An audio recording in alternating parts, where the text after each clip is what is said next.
Salaar release అవబోతోందండి. దీని మీద కూడా మొత్తం క్రేజ్ మొత్తం వరల్డ్ వైడ్. అంతే కదా, ప్రభాస్ పాన్ ఇండియా స్టార్, తెలుగువాడు గర్వించేటువంటి హీరో, మంచి నటుడు. వేరే ఓం గారు ఉన్నట్లున్నారు, ఓం ప్రకాష్ గారు వస్తారని. ఓకే, మొత్తానికి ఇప్పుడు దీని మీద బాగా చర్చ జరుగుతుంది కదా. ప్రభాస్ ఫ్యాన్స్ మాత్రం చాలా ఆసక్తిగా ఎదురు చూస్తూ ఉన్నారు. అంటే ఇప్పటికే తెలంగాణలో అయితే రేట్స్ పెంచారు, ఏపీలో కూడా రేట్స్ పెంచేటువంటి ప్రక్రియ ఇంకా ఫైనల్గా జరుగుతుందని చెప్తున్నారు. కానీ మొత్తం ఇండస్ట్రీ మొత్తం బాలీవుడ్ మొత్తం అందరూ కూడా సాలార్ వైపు చూస్తున్నారు. మరి ఏంటి అంటే దాంట్లో గొప్పతనం ఉండేది కదా. వచ్చారా ఓం ప్రకాష్ గారు? వచ్చారండి. బాహుబలి తర్వాత ఓం ప్రకాష్ గారు sir, good evening sir. Good evening అండి. ఏం చెప్తారు, ఏంటి ఆ సినిమా గొప్పతనం? అంటే యాక్చువల్గా అండి, బాహుబలి తర్వాత ప్రభాస్ కరెక్ట్ కంబ్యాక్ ఫిల్మ్ ఏది అంటే సలార్ అనే చెప్పుకోవాల్సి ఉంటుంది. ఎందుకంటే ఆ సినిమా ప్రారంభమైన దగ్గర నుంచి కూడాను ప్రశాంత్ నీల్ మీద చాలా అంచనాలు ఉన్నాయి, చాలా హోప్స్ పెట్టుకున్నారు ఫ్యాన్స్ అందరూ కూడాను. ఆ రకంగా ప్రశాంత్ నీల్ ప్రభాస్ ఫస్ట్ కాంబినేషన్ లో వస్తున్నటువంటి సినిమా కావడంతో ఆ హైట్స్కి చేరింది, మ్యాక్సిమం హైట్స్కి చేరింది అంచనాలు. వాటిని ఖచ్చితంగా రీచ్ అవుతాము అని చెప్పేసి ఆ నిర్మాతలు చెప్తున్నారు, అలాగే దర్శకుడు చెప్తున్నారు. దానికి తగ్గట్టుగానే అటు యుఎస్ఏలో కావచ్చు, యుఎస్లో అయితే అద్భుతమైనటువంటి ఓపెనింగ్స్ వస్తున్నాయి అనుకోవాల్సి ఉంటుంది. అంటే రికార్డు స్థాయిలో అక్కడ ఓపెన్ కాగానే బుకింగ్స్ అద్భుతంగా, అంటే ఒక ఇండియన్ ఫిలింకి ఇంత కలెక్షన్స్ రాలేదు అని చెప్పేసి అక్కడ ట్రేడ్ వర్గాలు చెప్తున్నాయి.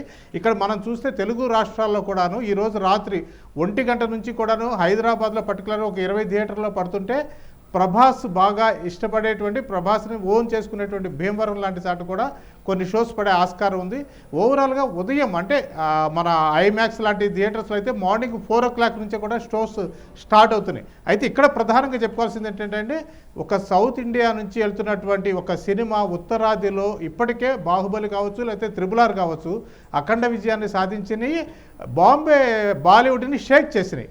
ఈ నేపథ్యంలో వస్తున్నటువంటి సలారు డంకీకి గట్టి పోటీ ఇస్తుందని భావించిన కొన్ని మల్టీప్లెక్స్ సంస్థలు తగినన్ని థియేటర్లు ఇవ్వకుండా డంకీకి ప్రాధాన్యం ఇస్తూ వచ్చాయి. అయితే రాజ్ కుమార్ హిరానీ, షారూఖ్ ఖాన్ ఫస్ట్ కాంబినేషన్లో వచ్చిన ఆ సినిమా బాగోలేదని ఎవరు చెప్పరు. కానీ సలార్తో పోలిస్తే ఇది మాస్ మసాలా దమ్ బిర్యానీ సినిమా అయితే అది మాత్రం ఒక క్లాస్ సినిమాగా నిలిచిపోయింది. ఈరోజు ఉదయం అది రిలీజ్ అయింది, దానికి కూడా ఆదరణ పర్వాలేదు అంటున్నారు తప్పితే రేపొద్దున సలారు దానికి ఖచ్చితంగా గట్టి పోటీ ఇస్తుందనేటువంటిది మాత్రము వాస్తవము. అయితే ఇక్కడ ఇంకొక చిన్న పాయింట్ ఏంటంటే, సౌత్లో కూడా ఎందుకో కానీ 2 తెలుగు రాష్ట్రాల్లోనూ తమిళనాడులోనూ మంచి ఓపెనింగ్స్ అలాగే అడ్వాన్స్ బుకింగ్స్ జరిగినాయి. కానీ కర్ణాటక దగ్గరికి వచ్చేసరికి కొంచెం డౌన్గా ఉంది. ఎందుకంటే అంతకుముందు ప్రశాంత్ నీల్ తీసినటువంటి ఉగ్రం సినిమా రీమేక్ అని చెప్పేసి ప్రొడ్యూసర్ పొరపాటున నోరు జారారు. అంటే అప్పట్లో ఉన్న బడ్జెట్లో ఆ సినిమాని తీసాము, ఒక కథని తీసాము, అదే లైన్లో దీన్ని తీసాము, కాస్త మార్పులు చెప్పడంతో కాస్త అక్కడ ఆశించిన స్థాయిలో ఓపెనింగ్స్ రాకపోవచ్చు అని తెలుస్తుంది. ఓకే ఓం ప్రకాష్ గారు, మొత్తానికి అయితే ప్రభాస్ ఇండియన్ మూవీ ఇండస్ట్రీని షేక్ చేయబోతున్నారు. ఖచ్చితంగా రైట్. కంబ్యాక్ ఫిల్మ్ అంటున్నారు, యాక్షన్ పార్ట్ కూడా అత్యద్భుతంగా ఉంటుందని చెప్పి అందరూ ఆశిస్తున్నారు. ఓకే పాపం, కాకపోతే మధ్యలోనే 1 or 2 సినిమాస్ అనుకోకుండా ఫెయిల్ అయినాయి.